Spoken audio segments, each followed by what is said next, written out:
Hello दोस्तों, एक बार फिर से स्वागत है आपका हमारे YouTube channel wonder gang pro में। तो जैसा मैंने पिछले क्लास में आपको बता दिया था, जो भारत के मानव थे वो कितने प्रकार के थे। तो भारत में निग्रो थे, प्रोटोस्टरगाइड थे, भूमध्य सागरीय मानव या द्रविड़ मानव थे, और आपका काकेशियन मानव थे। इसके बाद मैंने आपको आर्य के बारे में बता दिया। आर्यो और ये जो चारों मानव थे, निग्रो, प्रोटोस्टरगाइड,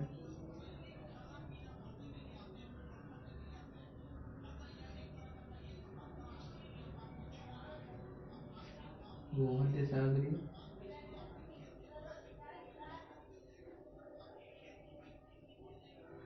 और काकेशियन मानव।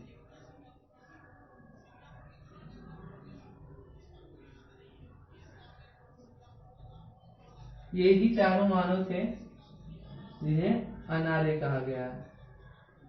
अनार्य। इसके बाद आर्यों का आगमन होता है, इन दोनों के बीच युद्ध होता है, आर्य और अनार्यों के बीच। आर्य, जिसमें आर्यों के जो पुरोहित थे वह वशिष्ठ थे, अनार्यों के पुरोहित विश्वामित्र थे, आर्यों के राजा सुदास थे। इन दोनों के मध्य युद्ध हुआ था, जिसे दशरथ युद्ध कहा जाता है।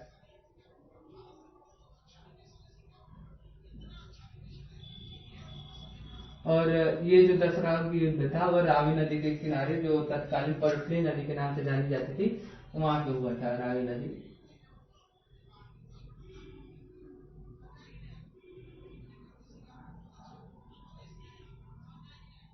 या इसके किनारे लड़ा गया था। यह युद्ध था दशरथ युद्ध, जिसमें आर्यों की जीत हुई थी। इसके बाद आर्य और ये आसपास में बस्ती बना के रहने लगे, और विवाह, इनके मध्य विवाह संबंध स्थापित हुए, जिसका पहला उदाहरण आपका वसुमित्र के, निग्रो के जो पुरोहित थे वसुमित्र, इनके बाद जो पुरोहित हुए थे शुक्राचार्य, उनकी बेटी देवयानी का, और यहाँ पे जो राजा सुदास थे, सुदास, इनके बाद एक राजा हुए ययाति, उनकी बेटी, मतलब अयाति के साथ, और देवयानी और ययाति के साथ जो पहला संबंध बना था वो था। दोस्तों, इतना जान हमने पढ़ लिया था। अब इसके बाद मुझे आगे पढ़ाना था, जिसमें आज हम स्टार्ट करेंगे पाषाण काल।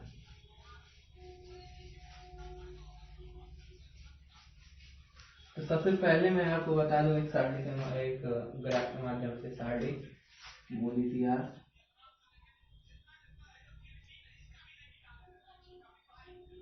मूल इतिहास में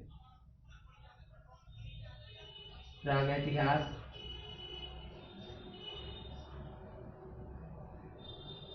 आर्य इतिहास,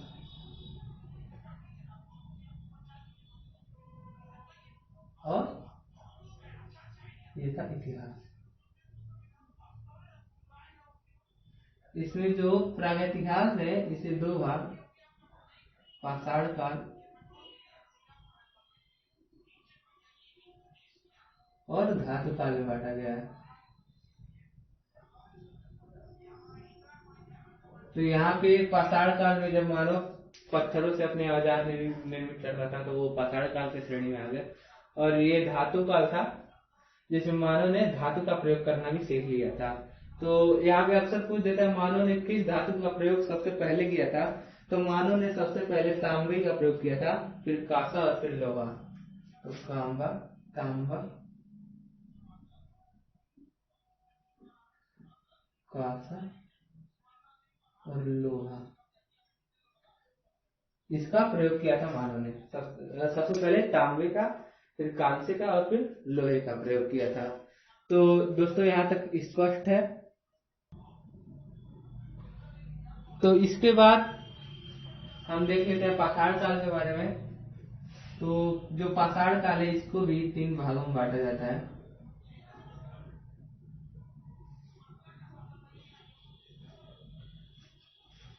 पूरा पाषाण काल, पूरा पाषाण काल,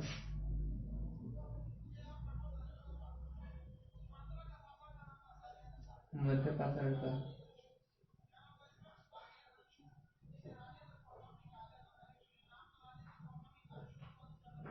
नवपाषाण काल।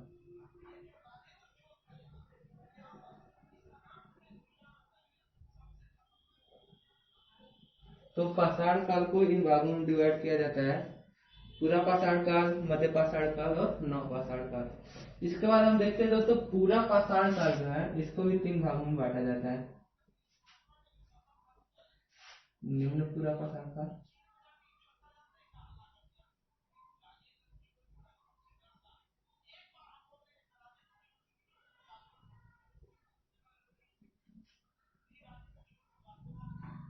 मध्य पूरा पाषाण काल, उच्च पूरा पाषाण काल। तो पूरा पाषाण काल को भी 3 भागों में बांटा जाता है, निम्न पूरा पाषाण काल, मध्य पूरा पाषाण काल और उच्च पूरा पाषाण काल। इसके बाद अब हम आते हैं अपने पाषाण काल पे।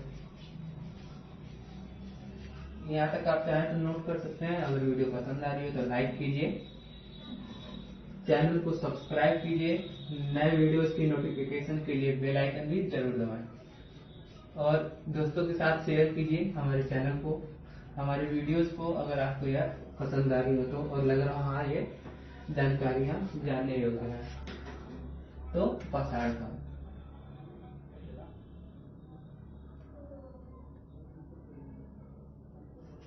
तो पाषाण काल में जो सबसे पहला है वह निम्न पूरा पाषाण काल।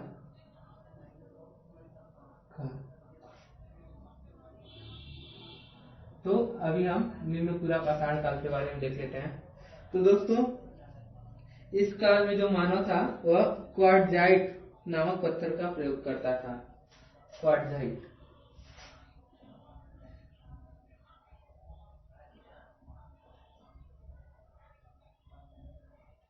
इसे बलुआ पत्थर भी कहते हैं।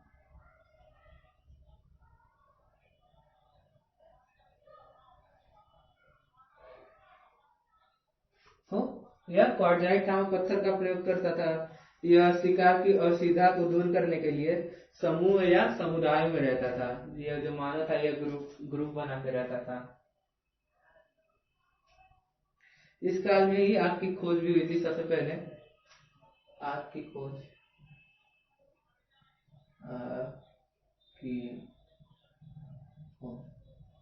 तो क्वार्टजाइट पत्थर का प्रयोग करता था। इसी काल में आग की खोज हुई और तो आग की खोज जो थी यह मुख्यतः अपनी जंगली जानवरों से रक्षा के लिए और शरीर को गर्म रखने के लिए आग का प्रयोग करते थे, गर्मी के लिए। कश्मीर के मुफकरार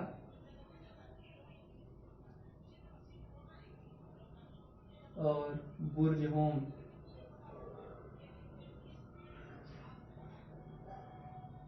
यहाँ से गर्तावास के प्रमाण मिलते हैं। गर्तवास का तात्पर्य होता है दोस्तों ये जमीन में गड्ढा बना के उसके अंदर निवास करना। तो कश्मीर के गुफकरार और बुर्जहोम से गर्तवास के साक्ष्य मिलते हैं। भीमबेटका से गुहावास के भी साक्ष्य मिलते हैं, गुहावास भीमबेटका के गुहावास से।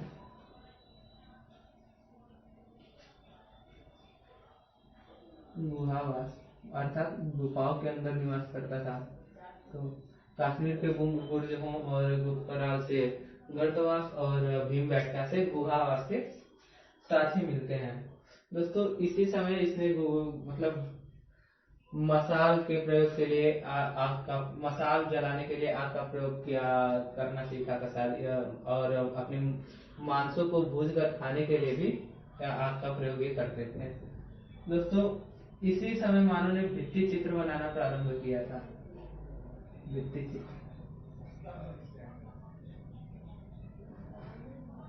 भित्ति चित्र, भित्ति का अर्थ होता है दीवार। तो गुफाओं की दीवारों पे ये भित्ति चित्रकारी करते थे, जिसमें सहवास या फिर पुरुष चित्र, स्तनपान कराती महिला का चित्र, और मतलब शिकार का चित्र, ऐसे ही ये चित्रकारी करते थे। दोस्तों अब नेक्स्ट है मध्यपूरा पाषाण काल। मध्यपूरा पाषाण काल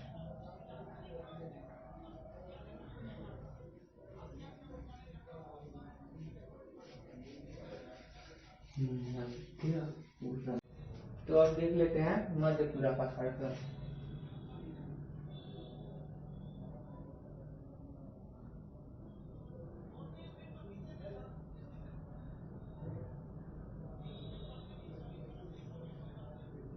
दोस्तों इस काल में मानव क्वाड्राइट के स्थान पर जैस्पर पत्थरों का प्रयोग करता था।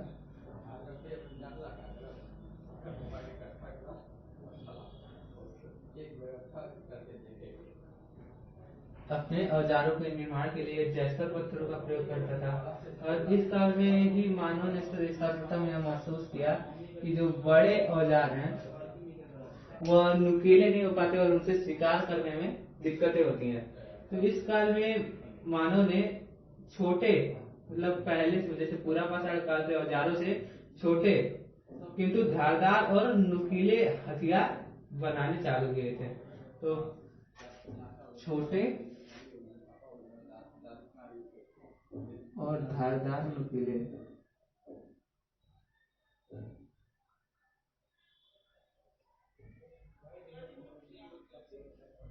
जैस्पर पत्थरों का प्रयोग करता था, छोटे धारदार और नुकीले औजार का प्रयोग, मतलब इसे समझ में आया कि जो बड़े पत्थर है उनसे शिकार करने या फिर कोई काम करने में दिक्कत होती है, तो इससे छोटे धारदार और नुकीले पत्थर का प्रयोग करना, नुकीले उपकरण औजारों का प्रयोग करना चालू किया था। ये जो अपने हथियार होते थे पत्थरों को रगड़ कर ये उसको नुकीले कर लेते थे। इसके जो एक तकनीक विकसित हुई थी जिसी को फ्लेक तकनीक कहते हैं। फ्लेक तकनीक।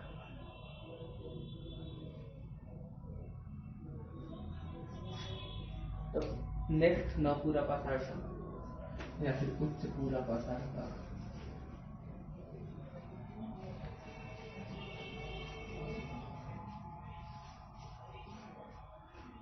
उच्च पूरा पाषाण काल,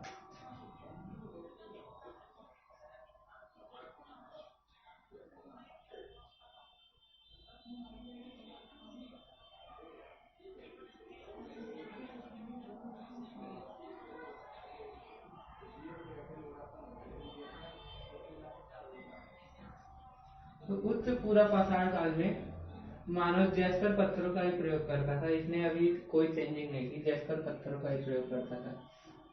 जैस्पर, तो इस काल में मानव जैस्पर पत्थर का ही प्रयोग करता था, और इसी काल में मानव में समूह परिश्रम के आधार पर नारी और पुरुष में विभाजित हुआ। जो मानव का जो समूह था, जो यह मानव शिकार के लिए समूह में चलते थे, अब उनमें नारी और पुरुष में विभाजन हो गया। समूह में नारी और पुरुष में विभाजन।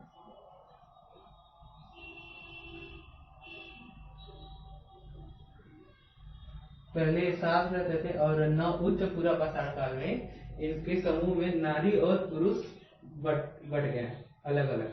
इस काल में मानव ने यह महसूस किया कि जो बड़े पत्थर हैं, जैसे जो पुराने जो अब तक जैसे मध्य पूरा पाषाण काल तक के जो पत्थर थे ये उतने अच्छे नहीं है, तो इसने छोटे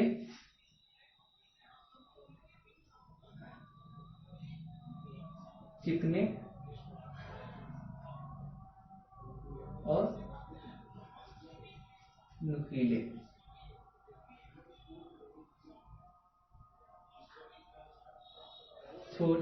और नुकीले पत्थर के औजार बनाने पे अपना ध्यान केंद्रित किया।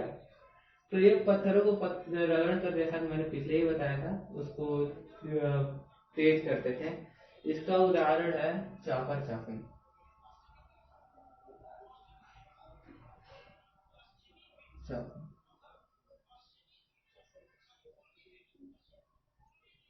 ये एक औजार होता है चॉपर चॉपिंग।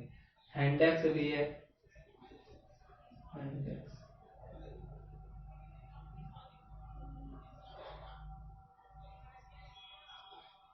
हैंडेक्स, चॉपर चॉपिंग इसके उदाहरण है। दोस्तों चॉपर मैं आपको बता दूं, चॉपर एक तरह का ऐसा हथियार होता है जिसमें सिर्फ धार एक ही तरफ से होती है। जैसे अगर ये कोई औजार है, कुल्हाड़ी ले लीजिए,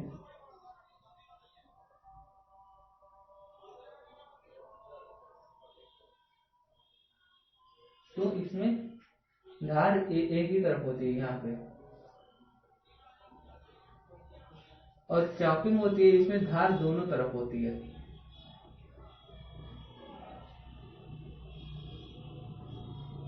इधर भी धार रहेगी और इधर भी धार रहेगी, तो इसमें कंफ्यूज होने वाली कोई बात नहीं है। ये इस तरह का हो जाए, चॉपर चॉपिंग हो जाए। अब आते हैं मध्य पाषाण काल पे। तो यहाँ पे हमारा पूरा पाषाण काल जो था वो खत्म हो चुका है, और अब है मध्य पाषाण काल।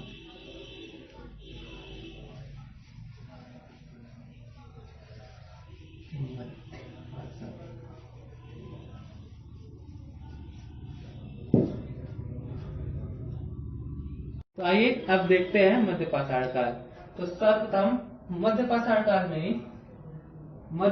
काल में मानव ने प्रक्षेपास्त्र तकनीक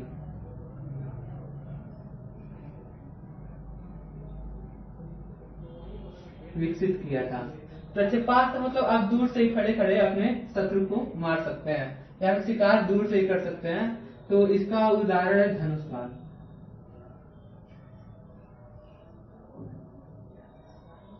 इसी काल में, मध्य पाषाण काल में, सबसे पहले मानव ने कुत्ते को पालतू पशु बनाया।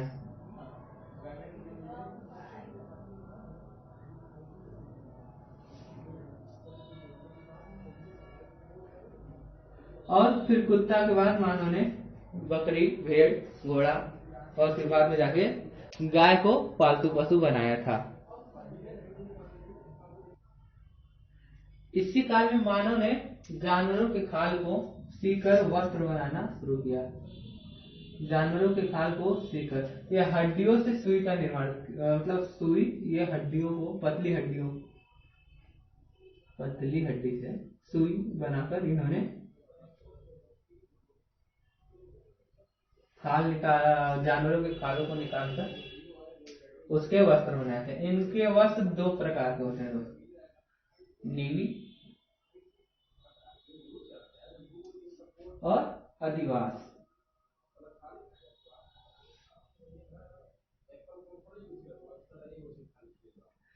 नीवी वे वस्त्र होते थे जो कमर के नीचे,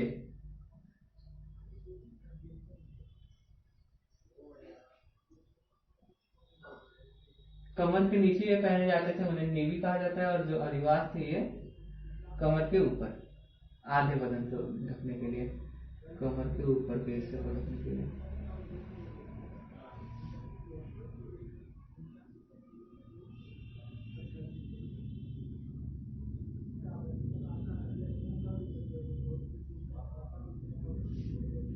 इसी काल में सबसे पहले रक्त के आधार पर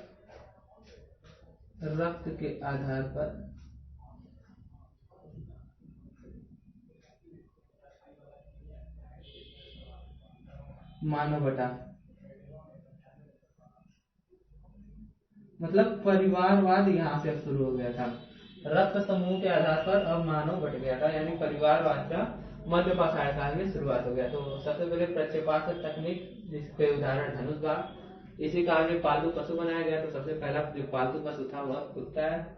और वस्त्र का निर्माण भी मध्य पाषाण काल में हुआ, मतलब ये वस्त्र मध्य पाषाण काल में पहनने चालू किए, जो पतली हड्डियों के माध्यम से सिले जाते थे, और जानवरी खाल को उतारकर उनके किनारे भागों को सिल दिया जाता था, और उसे यह वस्त्र के रूप में धारण करते थे। इनके वस्त्र भी दो प्रकार के थे, नीवी और अधिवास, जिसमें नीवी जो है वो कमर के नीचे के हिस्से को ढकने के लिए, और जो अधिवास है वो कमर के ऊपर के हिस्से को ढकने के लिए बनाया जाता था।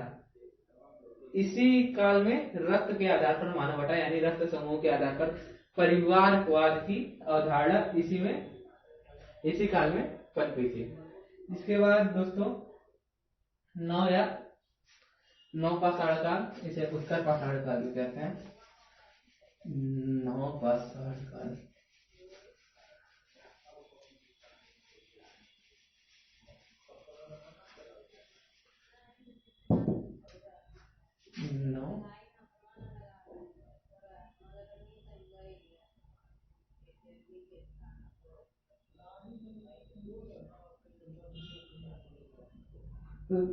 नवपाषाण काल में ही पहिए की खोज हुई थी। पहिया, नवपाषाण काल में पहिए की खोज हुई।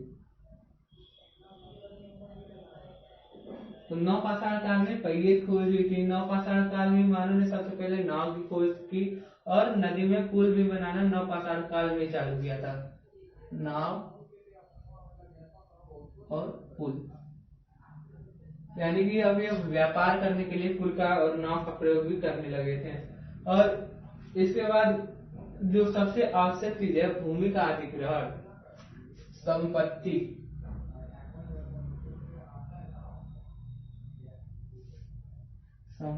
का अधिग्रहण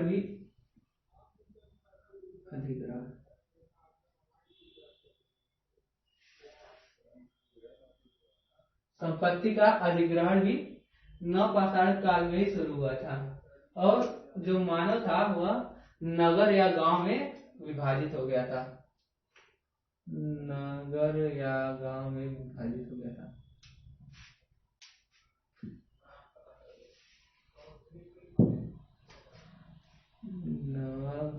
नगर या गांव में बढ़ गया था।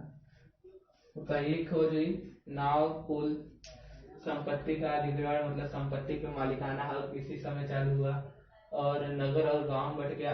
क्योंकि गांव बढ़ गया तो इसका एक मुखिया भी स्वाभाविक है होगा, राजा या मुखिया ये हो गया। और मानव ने अब एक विस्तृत सभ्यता की ओर अपने कदम बढ़ाए थे। जब नगर और गांव में ये बस गया तो एक सभ्यता का विकास हुआ, जिसे ही हम सैंडो सभ्यता के रूप में पढ़ते हैं। तो दोस्तों आज के लिए बस इतना ही। अब मिलेंगे नेक्स्ट वीडियो में, तो हमारे साथ बने रहिए वंडर ज्ञान प्रो चैनल के साथ। और अगर वीडियो अच्छी लग रही हो तो इसे लाइक कीजिए, हमारे चैनल को सब्सक्राइब कीजिए अगर नए हैं तो, और वीडियो की अपडेट आप तक पहले पहुंचे इसके लिए बेल आइकन को भी जरूर प्रेस करें। बहुत बहुत धन्यवाद दोस्तों, मिलते हैं नेक्स्ट क्लास में। धन्यवाद।